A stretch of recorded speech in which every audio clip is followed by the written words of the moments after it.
యూనివర్స్‌లో బ్యాలెన్స్‌ని తీసుకురావాలి అన్నట్టుగా Thanos planet తర్వాత ప్లానెట్‌పై అటాక్ చేసి, అక్కడున్న హాఫ్ పాపులేషన్‌ని ఎగ్జిక్యూట్ చేసే టైంలో, థానోస్‌తో అసోసియేట్ అయి ఉన్న రానన్ డ్రాక్స్ ప్లానెట్‌పై అటాక్ చేసి, డ్రాక్స్ ఫ్యామిలీని చంపేస్తాడు. అప్పటినుంచి డ్రాక్స్ జీవితంలో ఉన్న రివెంజ్ స్టోరీ థానోస్ అండ్ రానన్‌ని చంపడం. ప్రిజన్‌లోకి వచ్చిన గమోరా థానోస్ డాటర్ అని తెలియడంతో తన మీద అటాక్ చేయబోతున్న డ్రాక్స్‌తో పీటర్ తను రోనన్‌తో అసోసియేట్ అయ్యుంటే తనని కాపాడడం కోసం రోనన్ ఖచ్చితంగా వస్తాడు. అలా వచ్చినప్పుడు నువ్వు తనని చంపేయొచ్చు అని చెప్పడంతో డ్రాక్స్ చల్లబడతాడు. అలాగే అక్కడి నుంచి ఎస్కేప్ అయి ఆ ఆర్బ్‌ని థానోస్ చేతిలో పడకుండా గమోరాకి మాత్రమే తెలిసిన ఒక అతనికి అమ్మితే డబ్బులొస్తాయి అని తను చెప్పడంతో రాకెట్ అప్పటికే చాలా సార్లు చాలా చోట్ల నుంచి ఎస్కేప్ అయ్యాడు కాబట్టి తను ఒక ప్లాన్ ని చెప్తాడు. తను చెప్పిన ప్లాన్ లో గ్రూట్ ముందుది వెనక వెనకది ముందు చేయడంతో మొత్తానికి ఏదో ఒకటి చేసి అక్కడి నుంచి ఎస్కేప్ అవుతారు. కానీ దానికంటే ముందు తనకి రెండో ప్రాణంగా తను చూసుకునే వాక్మెన్ కోసం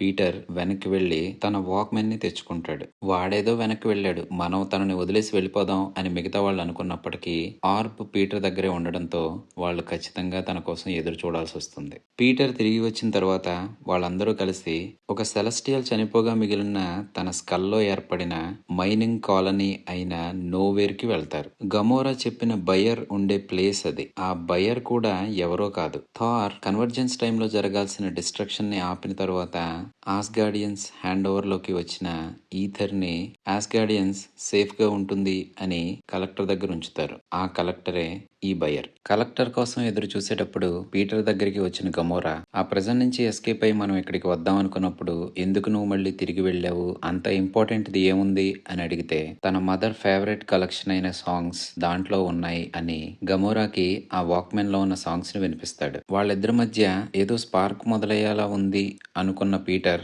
గమోరాని కిస్ చేయబోతుంటే చిన్నప్పటి నుంచి మ్యాడ్ టైటాన్ అయిన థానోస్ చేతిలో బ్రూటల్ గా ట్రైన్ అవుతూ ఒక అసాసిన్ గా మారిన గమోరాకి ఆ ఎమోషన్ వల్నరబిలిటీగా కనిపించడంతో ఆ స్పార్క్ మీద నీళ్లు పోసి అర్పిస్తుంది. తన కలెక్షన్ లోకి రెండో ఇన్ఫినిటీ స్టోన్ వచ్చి చేరబోతుంది అనే ఎక్సైట్మెంట్ లో కలెక్టర్ ఆ ఆర్బ్ లో ఏముందో అక్కడున్న గ్రూప్ మెంబర్స్ కి చెప్తాడు. ఆ ఆర్బ్ లో ఉంది పవర్ స్టోన్ అని, దాన్ని పవర్ఫుల్ బీయింగ్స్ మాత్రమే హోల్డ్ చేయగలరు అని, ఇంతకు ముందు దానిని యూజ్ చేసి కొంతమంది ప్లానెట్స్ ను కూడా డిస్ట్రాయ్ చేయగలిగారు అని చూపిస్తాడు. తన దగ్గరే స్లేవ్ గా ఉంటున్న కరీనా ఆ స్లేవరీ నుంచి ఎస్కేప్ అవుదాం అని పవర్ స్టోన్ ని తన చేతిలోకి తీసుకోవడంతో తను ఒక మోర్టల్ కాబట్టి ఆ పవర్ స్టోన్ కరీనాని చంపేస్తూ ఒక షాక్ వేవ్ ని జనరేట్ చేయడంతో కలెక్టర్ సగం కలెక్షన్స్ డిస్ట్రాయ్ అవుతాయి. డ్రాక్స్ తప్ప ఈ గ్రూప్ మెంబర్స్ అందరూ ఆ ఆర్బ్ ని అమ్మి సొమ్ము చేసుకుందాం అని లోపల కలెక్టర్ తో సమావేశంలో ఉంటే డబ్బుతో తనకు అవసరం లేదు